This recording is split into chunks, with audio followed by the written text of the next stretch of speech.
Bom dia. Que a graça e a paz do Senhor Jesus Cristo seja em sua vida, no seu lar, em seus negócios. Quero agradecer a Deus por permitir entregarmos nossas primícias a Ele e juntos desfrutarmos de mais um dia dessa palavra que se encontra no livro de Gênesis, capítulo 3, versículos 9 a 13, que diz: E chamou o Senhor Deus a Adão e disse-lhe: Onde estás? E ele disse: Ouvi a tua voz soar no jardim, e temi, porque estava nu, e escondi-me. E Deus disse: Quem te mostrou que estavas nu? Comeste tu da árvore que te ordenei que não comesses? Então disse Adão: A mulher que me deste por companheira, ela me deu da árvore, e comi. E disse o Senhor Deus à mulher: Por que fizeste isto? E disse a mulher: A serpente me enganou, e eu comi. Por quê? Sempre culpamos os outros. Parece que isso se tornou uma prática corriqueira. Em vez de assumirmos a responsabilidade por nossos erros, é mais fácil, em várias situações, culparmos os outros por falhas e erros que são nossos. Perceba que quanto mais a tecnologia aumenta e temos o acesso à informação, mais culpamos as outras pessoas pelos nossos problemas, por nossas fraquezas e por nossas incapacidades. Somente basta algo não ocorrer como queremos que procuramos identificar uma situação ou alguém para quem vamos transferir a culpa e a responsabilidade por nossas inconsequências ou derrotas. Estamos sempre transferindo toda a responsabilidade por nossas derrotas aos outros. Não somos capazes de refletirmos onde erramos e buscarmos a correção necessária. Tenho pensado muito sobre isso nesses últimos meses, pois o aumento da incapacidade de reconhecer a culpa gera a imaturidade de não querer vencer determinado obstáculo. Sim, imaturidade. Pois, uma vez que não aceitamos quem somos e queremos maquiar nossas ações com acusações, não somos capazes de enfrentar a vida com a sobriedade necessária para resolvê-la. É lógico pensar que em algumas circunstâncias há fatores que fogem ao nosso controle e têm sua parcela de importância nos dilemas diários. Entretanto, o modo que enxergamos e lidamos com os problemas é o diferencial que nos permitirá extrair o ensinamento para a nossa vida. Perceba a frase dita: Foi a mulher que me deste. Lançar aos outros a culpa do erro que cometemos, de algo que deu errado, ou ainda responsabilizar os outros por atitudes que tomamos, é uma forma de camuflarmos o medo de assumir as nossas reais capacidades ou incapacidades. Será que uma resposta teórica da psicanálise ou da psicologia conseguirá preencher as dúvidas que temos, preencher as constatações que enxergamos?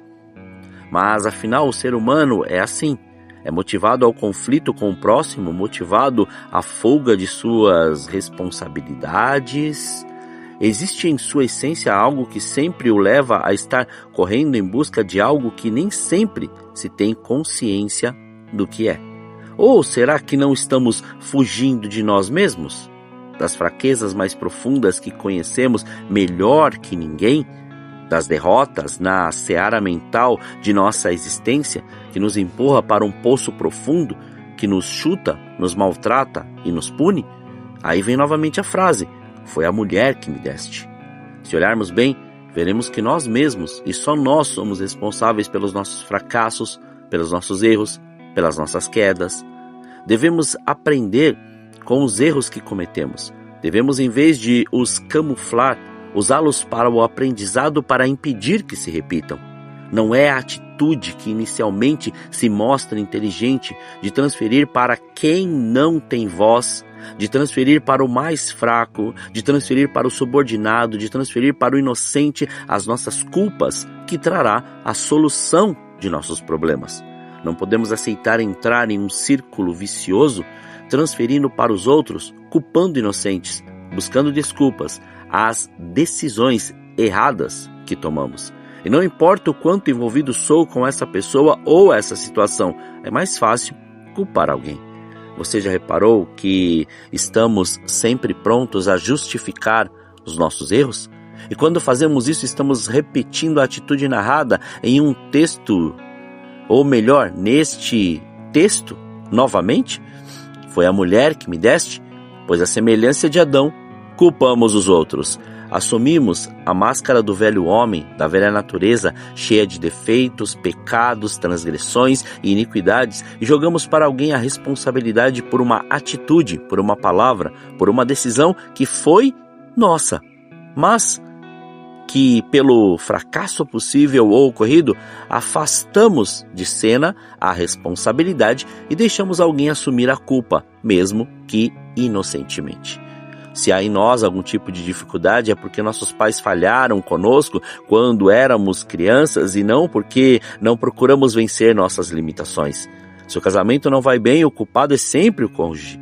Estamos nas mínimas coisas procurando alguém para culpar, transferindo responsabilidades, culpamos o governo, o próximo, o pastor, a liderança, a pregação, o professor e às vezes até mesmo Deus por nossas atitudes erradas, fracassos e desilusões, quando na verdade, na maioria das vezes, nós somos os maiores responsáveis por eles. Semeamos conflitos, confusões, partidarismos, panelinhas, grupinhos, motins, dividimos o corpo de Cristo, queremos levar novamente à cruz aquele que já ressuscitou, com acusações, transferências de responsabilidade e conversas que não edificam. Lembremos daquilo que está descrito na primeira carta aos Coríntios, capítulo 15, versículo 33, que diz: "Não vos enganeis, as más conversações corrompem os bons costumes." Precisamos morrer para o mundo, morrer para essa velha e falha atitude corrompida pelo pecado, o culpar outras pessoas, o velho Adão que sobrevive em nossa carne. Precisamos examinar a nós mesmos, confrontarmos nosso ego absoluto, egos que apenas enxergam-se ou enxergam a si mesmos, movidos por um profundo egoísmo e sua condição mais elementar de existência, querendo que todos os méritos e sucessos venham, mas os fracassos e falhas serão sempre dos outros. Necessitamos pedir a Deus: Senhor, tem misericórdia de mim. Coloque limites a esse impulso maligno.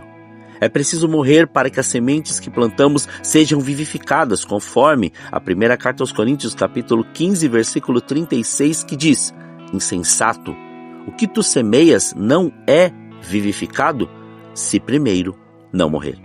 Quando agimos conforme o modelo de Adão, transferimos nossas culpas e responsabilidades a outra pessoa. Fazemos justamente o contrário do que fez Jesus Cristo, que mesmo sendo Deus, não quis ser igual a Deus, mas esvaziou-se, tomando a condição de servo.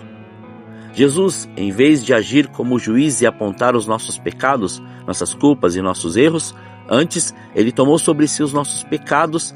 Ele não culpou a fragilidade das pessoas em descumprir os mandamentos de Deus, mas tornou-se o modelo dos fiéis. Tornou-se culpado em nosso lugar, de modo que a graça de Deus fosse revelada em nós e que a promessa fosse cumprida, pois assim não haverá mais culpa em nós. Não há mais castigo destinado a nós que o recebamos.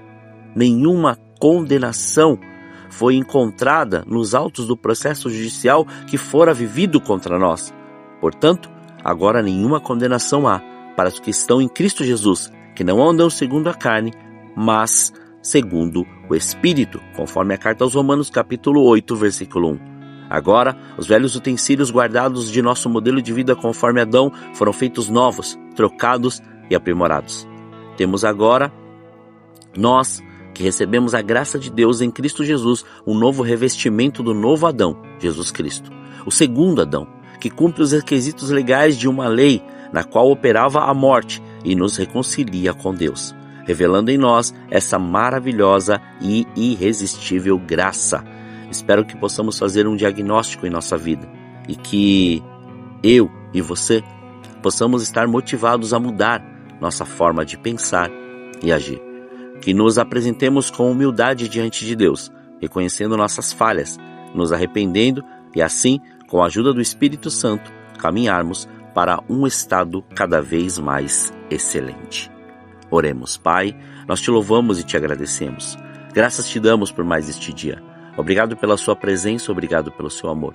Somos gratos ao Senhor por este fôlego de vida. Somos gratos ao Senhor por tudo o que o Senhor tem feito e da maneira que o Senhor tem feito. É maravilhoso poder, Senhor, contemplar e também poder, Senhor, dizer o quanto nós te amamos. Podermos sim ser gratos pela sua maravilhosa graça. Que venha o seu reino, que estabeleça o seu querer, estabeleça a sua graça e a sua glória. Que o seu querer seja cada dia mais manifesto e revelado em nós, por nós e através de nós. Que a sua presença venha e seja real e que nós possamos cada vez mais observar o modelo de Cristo, o caráter de Cristo, a vida de Cristo, o segundo Adão, que veio para poder quebrar todas as obras da carne e fazer com que a obra do Espírito Santo, sim, ela seja aquilo que o Senhor preparou para nós nesse tempo. Não aquilo que queremos, não aquilo que, ó Pai, as pessoas nos forjaram, mas aquilo que realmente nós somos em Ti. Que venha o Seu reino, que manifeste o Seu querer, manifeste a Sua graça e a Sua glória. Que nada, Senhor, mais fique da maneira que está antes, tudo seja transformado para louvor da Sua glória. Que a abundância, Senhor querido, dos Seus recursos seja uma evidência sobre a vida de cada um dos Teus filhos que compreendem e vivem o Seu Evangelho. Muito obrigado, consagramos este dia, consagramos nossas vidas, consagramos tudo diante do Seu altar, para que o Seu nome continue sendo glorificado, exaltado e engrandecido em tudo o que fizermos. Muito obrigado, assim oramos, em nome de Jesus. Amém. Que você tenha um dia abençoado na presença do Senhor. Quem vos fala é o pastor Leandro Araújo de São Paulo, capital. Deus te abençoe grandemente.